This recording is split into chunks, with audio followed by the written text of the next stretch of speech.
has dropped into the Atlantic 4 days to the moment after the explosion of the Space Shuttle Challenger. Hello, I'm Dave Walker, and this is Newsday Saturday. Workers at the Kennedy Space Center paid tribute to the 7 Challenger astronauts today.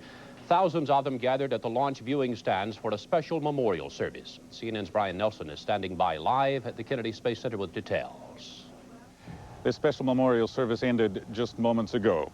3,000 of NASA's Kennedy workforce came here this Saturday morning to pay a final solemn tribute to the Challenger 7. These are the men and women who assembled the spacecraft, who worked to get it launched, and who now feel a deep sense of sorrow and loss, as though they have lost a personal family member.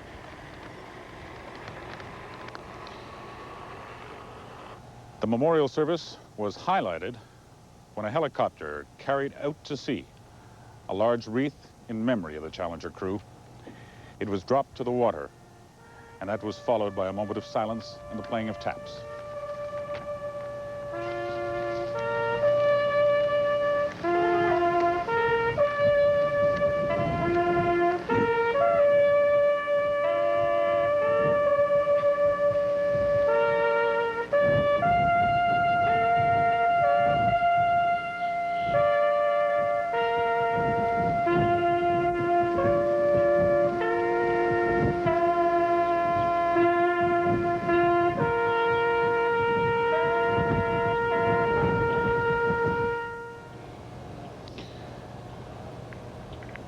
Meanwhile, the search is continuing for more of the debris from the space shuttle.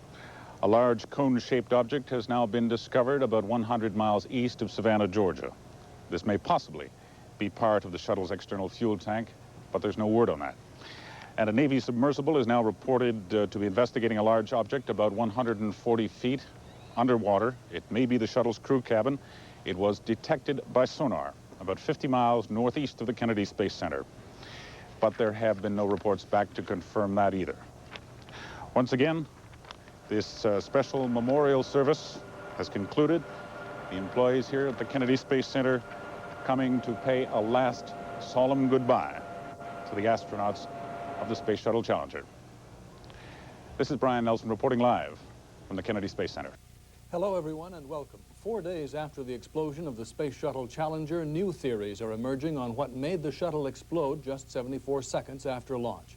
As NASA looks for more clues and for more debris from the shuttle, workers at Florida's Kennedy Space Center held a memorial service today to say their goodbyes to the 7 Challenger astronauts. John Holloman is at the Kennedy Space Center with this live report on today's events. John? David, good evening to you. The NASA officials investigating the cause of the Challenger disaster have 2 new clues to talk about today. The first of them involves computerized photographs of the explosion. CNN's Frank Seltzer has that story from the Johnson Space Center in Houston. There's a great deal of second-guessing about exactly what happened to Challenger during its final minutes. Reports have been circulating, primarily by members of the media, on what may have caused the explosion and what happened immediately after. NASA has refused to speculate on any of those theories. One of the newest reports comes from United Press International in Houston. UPI took a videotape of Challenger's launch and then, frame by frame, had a computer blow up the pictures. UPI says its videotape analysis, not this one, makes it very unlikely that searchers will find the nose section of Challenger intact. UPI says while the crew compartment emerged from the fireball in one piece, the report says the videotape shows an instant later it was ripped by a smaller blast. The report says the videotape does not identify the cause of the explosion, but it suggests the disaster began on the far side of the shuttle, near the bottom of the huge reddish external tank holding the highly explosive liquid oxygen and liquid hydrogen.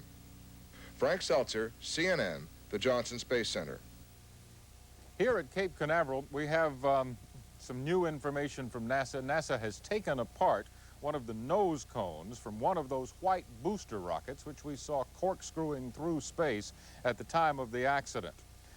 It was recovered along with other debris yesterday. NASA officials say the shuttle crew did not flip a switch to force those rockets away, and NASA spokesman Charles Redmond says this is the strongest evidence so far that the crew had no warning anything was wrong seconds before the explosion.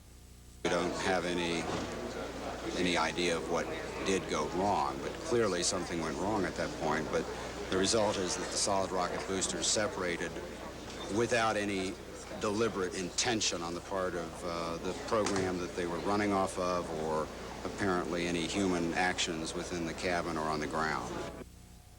Off the east coast of Florida, the search for debris continues, as CNN's Al Sunshine reports.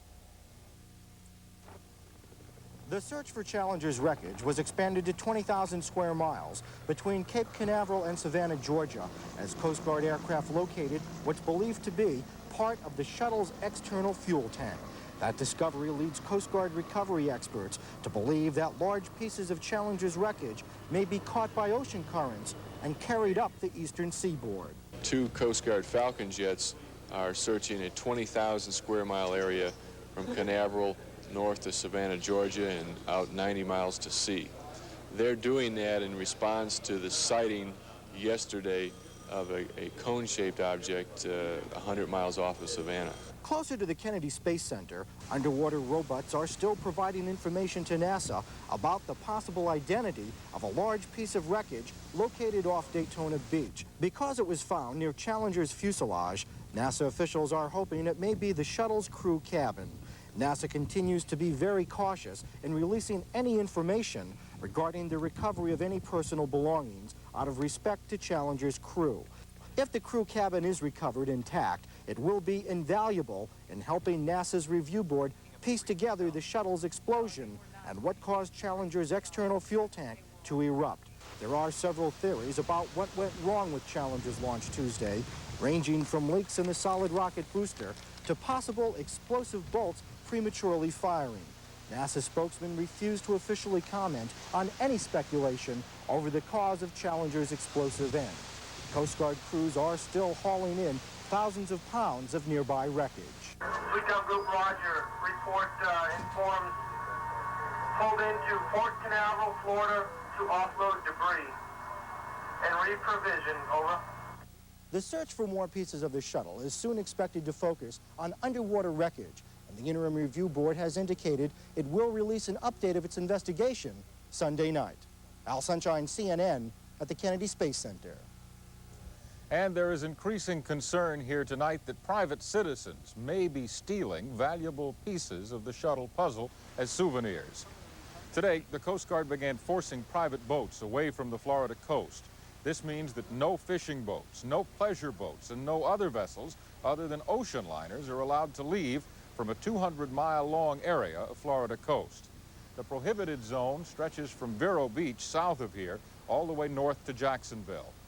We have talked a great deal in the past several days about memorial services for the Challenger crew. There was another one here today, as CNN's Graylin Young reports.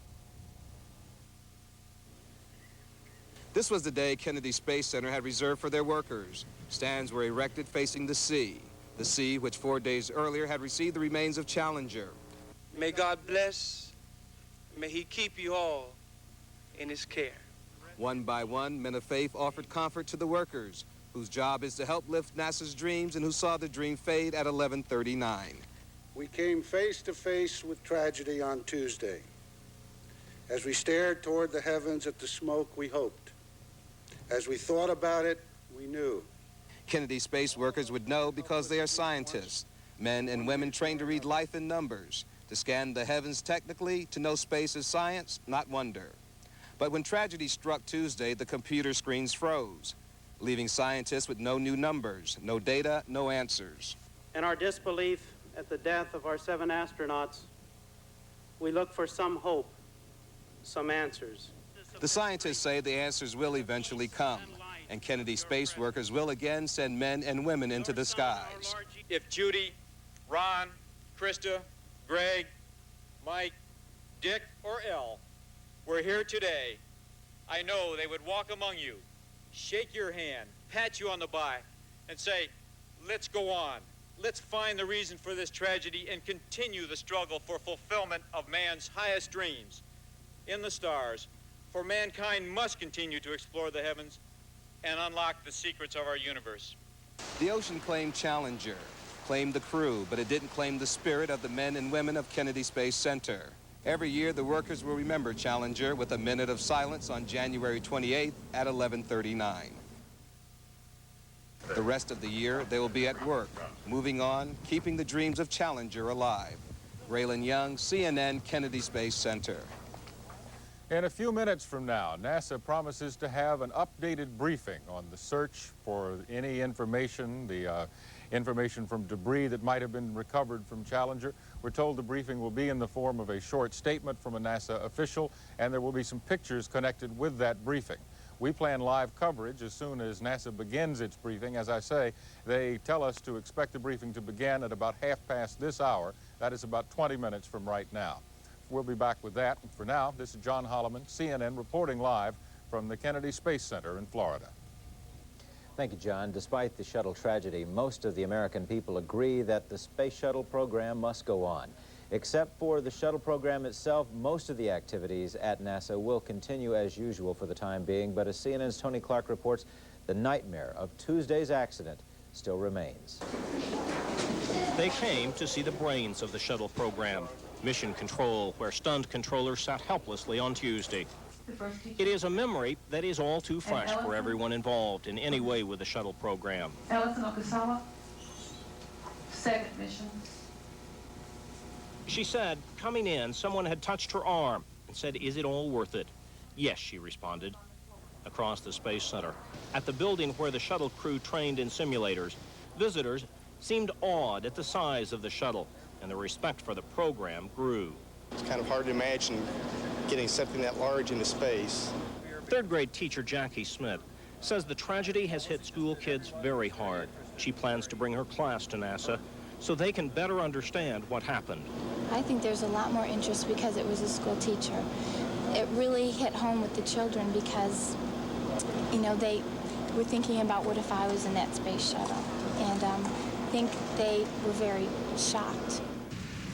There are reminders everywhere you turn at this Space Center, for this is a tragedy no one here wants to forget. Tony Clark, CNN, Johnson Space Center.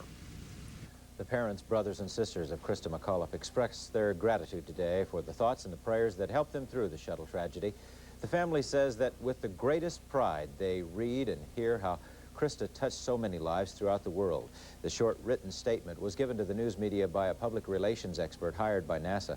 The spokesman says the family feels no bitterness and hopes the space program will continue. The family plans to remain in seclusion for the time being. Offer some new information and perhaps some new photographs or moving pictures of the space shuttle. NASA officials announced this, as I say, just a few minutes ago. NASA spokesman Hugh Harris, we are told, will read a short statement in the briefing room here and will then show some pictures that we have not seen before.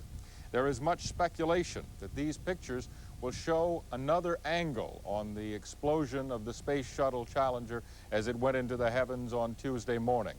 We are not sure of what other pictures NASA might have, but we are told that the space agency does have cameras up and down the coast of Florida so that they could have pictures from perhaps behind the space shuttle. You'll remember the dramatic pictures that we saw. Those of you who were watching live here on CNN saw the actual explosion of the Challenger, but the only angle that we saw pictures from was from the angle that NASA chose to give us. During normal space launches from here, we see pictures from 8 or 10 different angles, and they are generally, after the initial launch pictures are fed out by the NASA in-house system to the networks, we get the individual pictures from each of the individual cameras scattered up and down the launch area here. In the case of this launch, the only pictures that we saw were the ones that you saw, and it is hoped that this special interim investigation panel that has been trying to find out what caused the Challenger disaster has taken a look at these pictures. We are told that they have seen some pictures that we have not seen, pictures which indicate the possibility that the capsule on the shuttle itself detached from all the wreckage that was there in space. There are even some people who are saying privately that there are indications that that capsule left the body of the shuttle and fell into the Atlantic Ocean completely intact. And we don't know whether that happened or not, but perhaps this briefing from NASA official Hugh Harris and potentially some other officials, including even the possibility that one member of the interim investigation panel in the briefing room here at the Kennedy Space Center will be able to shed some light on that. As you know, that investigation panel has been in place since late Tuesday or early Wednesday. It was appointed by NASA to investigate, divide up the various aspects of a space shuttle into operational groups so that the individuals on various teams could go to, for example, the Marshall Space Flight Center in Alabama, where they build the rockets for this, to the individual contractors who built the solid fuel boosters for the rocket, and so that one individual wouldn't have all the responsibility of investigating everything that might possibly have gone wrong out here. And so we are now given indications that we are going to see some video and also some slow motion pictures from here. So we'll be ready to watch as soon as we hear from the NASA officials. We are told that NASA is going to show us, in addition, perhaps some of the video that we have seen before. We'll of course have to wait and hear what Hugh Harris and any other guests he may have on the panel will have to say about that. After the event begins and we see these pictures, some of which we are told have been computer enhanced here at NASA, we'll also have a chance to ask questions both from our Al Sunshine, who was inside the Kennedy Space Center news briefing room here at the Cape, and from reporters at other locations around the country. John, So this is Ken in Atlanta. Earlier in the week, I'd seen a picture of the launch of the space shuttle and the explosion from a ground view as opposed to the launch view and then the side close-up view of the explosion. I'd seen a view of the explosion coming straight from the ground underneath that. Ken, let me interrupt you for a second. The briefing has just begun. Let's listen to what Hugh Harris has to say. NASA's STS-51-L Interim Mishap Investigation Board today released photographic data of the STS-51-L system during its ascent. Studying film of the flight, studying film of the flight, they observed what appears to be an unexpected change in the range tracking image, seen as an unusual plume in the lower part of the right SRB area of the system. The cause is still unknown, and neither the board nor NASA will speculate as to the cause or effects of this observation. The board is continuing the extensive gathering and analysis of the data from the accident. This effort will continue to be NASA's and the board's top priority. The investigation of this accident is a complex and highly technical task. NASA cautions against drawing any conclusions until all data has been carefully studied and evaluated. We are releasing today 3 still photographs and videotape taken from camera pad number 10, which is located on Playa Linda Beach, north of Launch Complex 39B. These was taken at approximately 58.32 seconds after launch and 59.82 seconds after launch and 1 minute and 13.47 seconds. The videotape spans from the 58.32 second point to the 1 minute 13.47 second point. Let's run the videotape.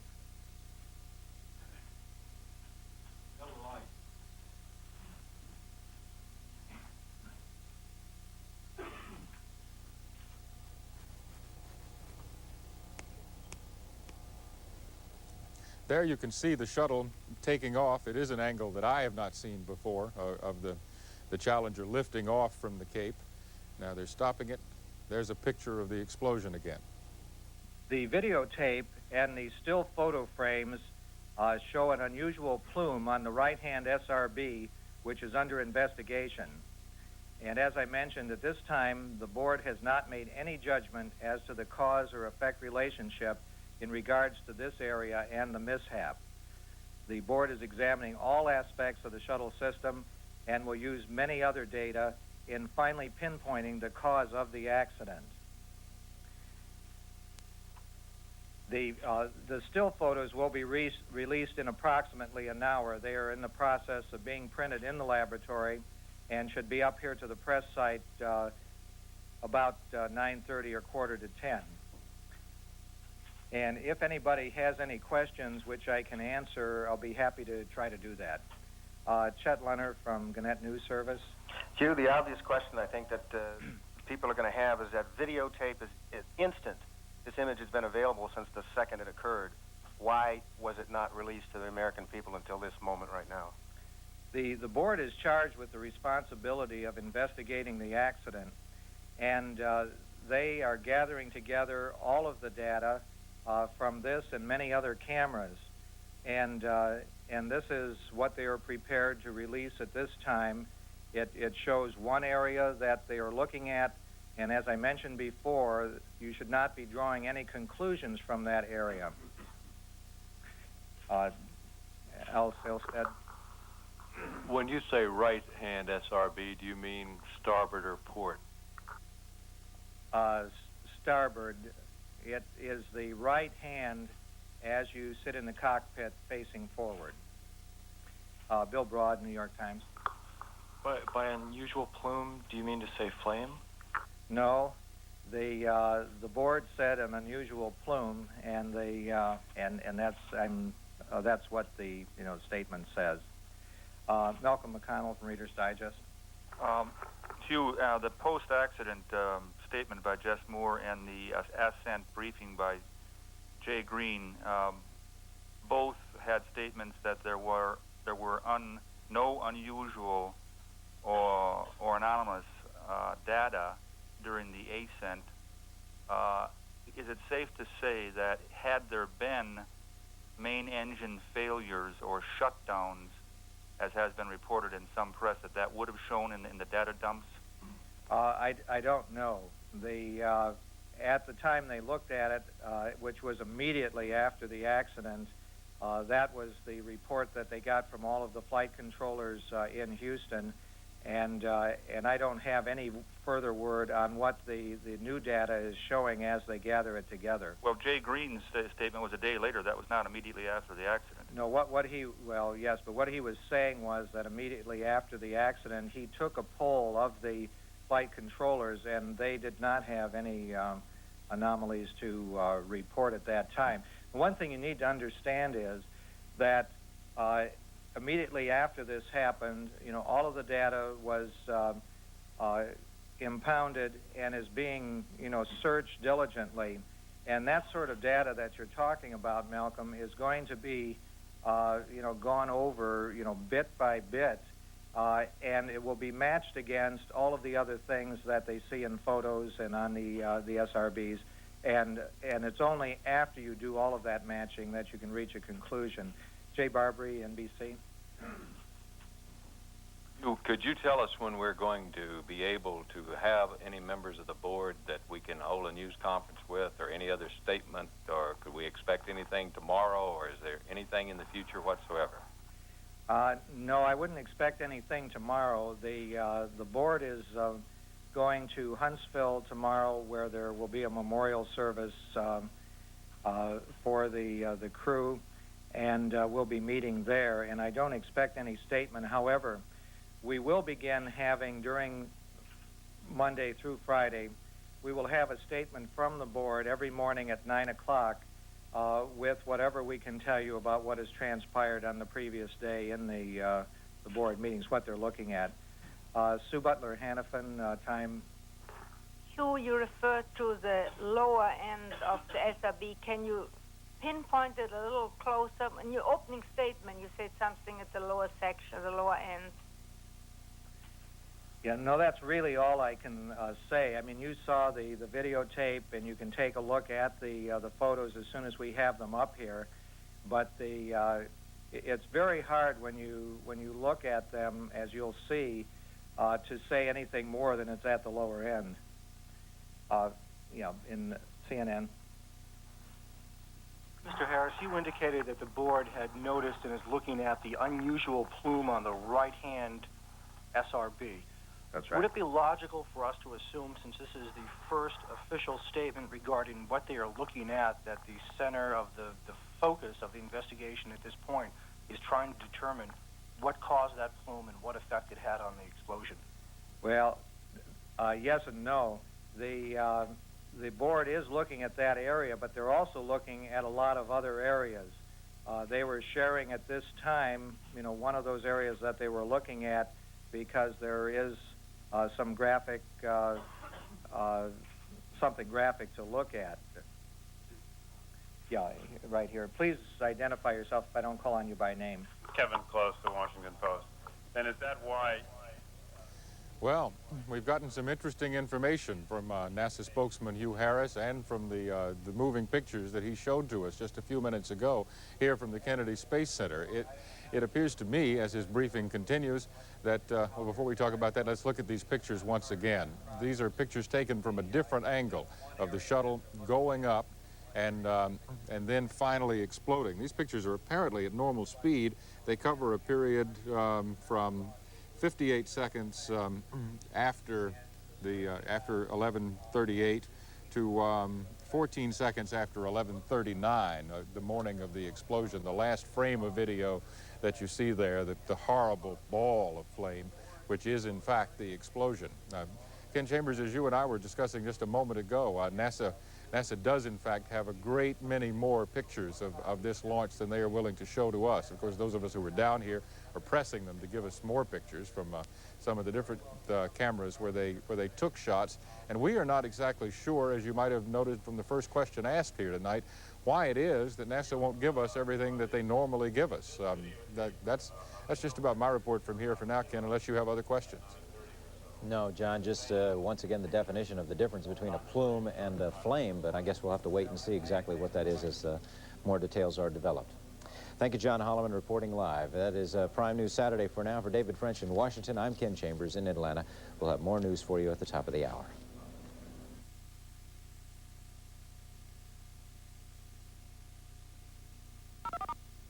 This is CNN, the world's most important network.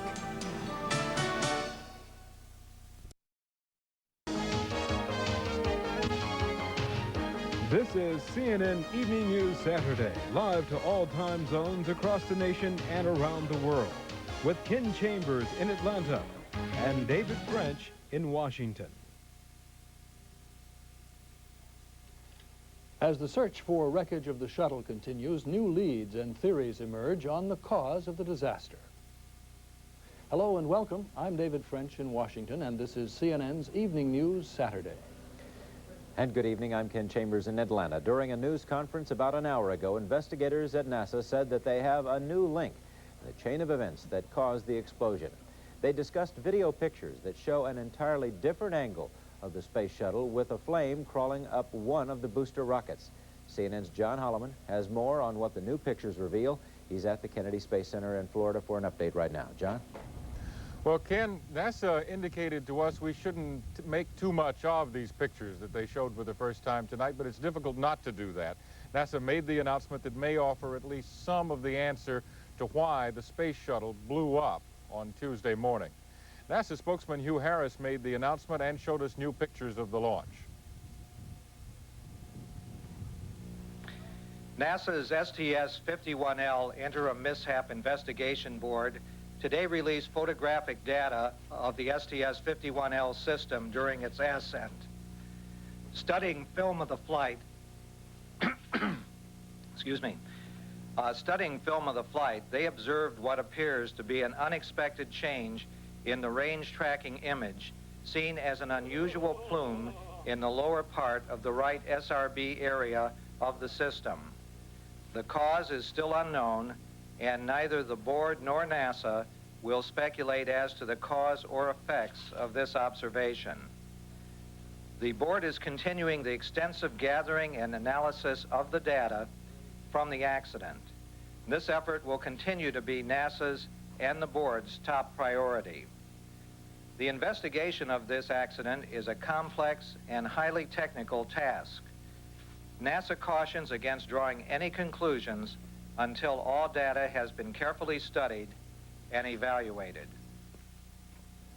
That was NASA spokesman Hugh Harris here at Cape Kennedy, as you were told about an hour ago. A high-speed film camera located almost directly under the launch pad took the pictures that you just looked at. CNN's Technology Center was able to slow those pictures down so that you were able to look at each image a little bit longer. Those pictures, in fact, last only about 20 seconds in real time, and they showed the unusual plume which Hugh Harris referred to.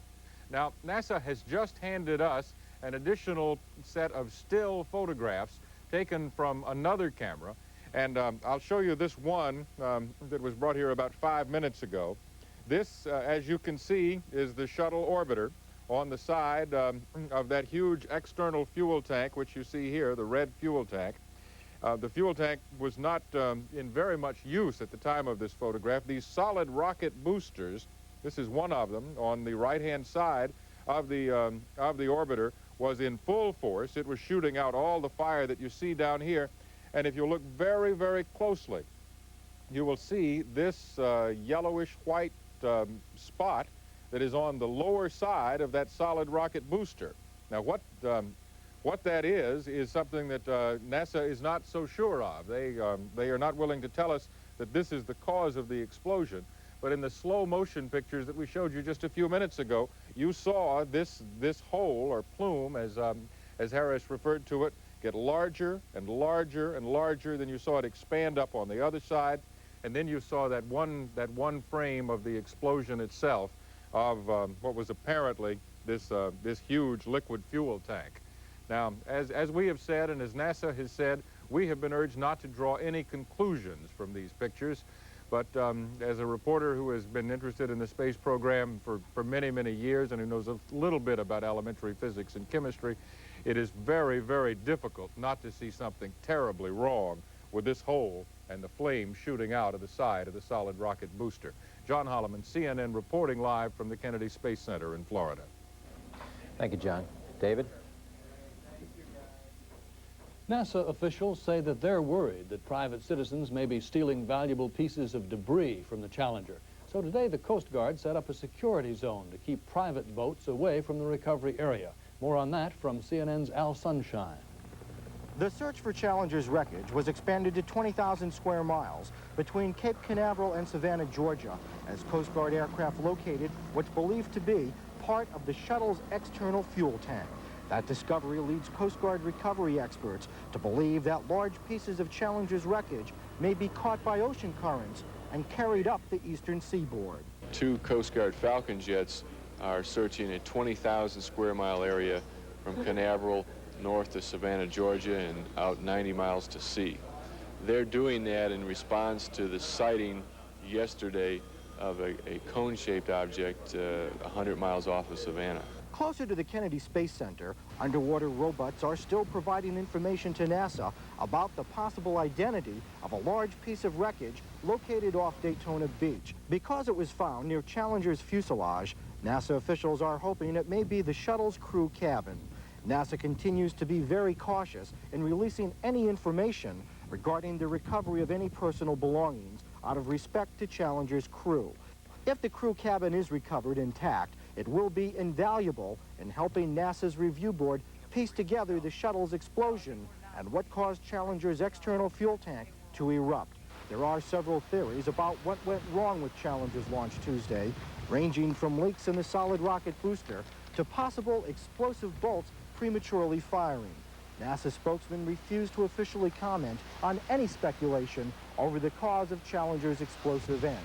Coast Guard crews are still hauling in thousands of pounds of nearby wreckage. Recon Group Roger, report informs pulled into Port Canaveral, Florida to offload debris and reprovision, over. The search for more pieces of the shuttle is soon expected to focus on underwater wreckage, and the Interim Review Board has indicated it will release an update of its investigation Sunday night. Al Sunshine, CNN, at the Kennedy Space Center. Today at the site where dozens of space vehicles have thundered into space, the Kennedy Space Center, mourners gathered to honor the 7 Challenger astronauts. CNN's Brian Nelson has more.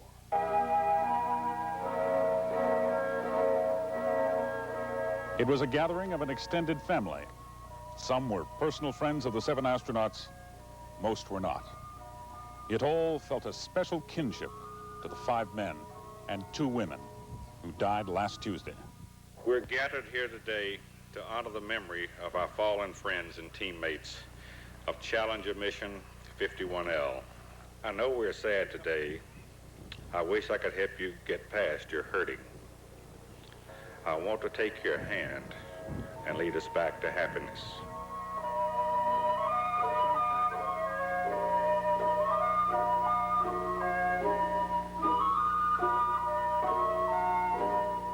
If Judy, Ron, Christa, Greg, Mike, Dick, or Elle were here today, I know they would walk among you, shake your hand, pat you on the back, and say, let's go on.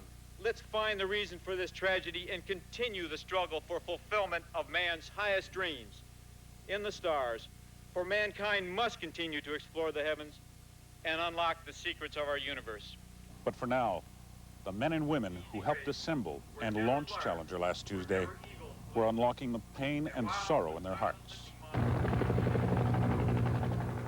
A helicopter carrying a large wreath flew out past Launch Pad 39B, the launch pad where Challenger lifted off last Tuesday. And on it flew out to sea in a last tribute to the Challenger 7. At 11:39, the moment when Challenger exploded on Tuesday, the wreath was cast out into the water.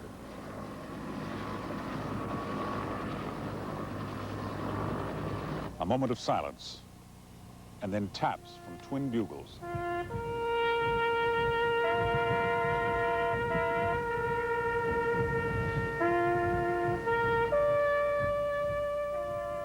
And by mid-afternoon, an unexpected honor. The Challenger 7 received a final, touching, joyous salute from the School of Porpoise.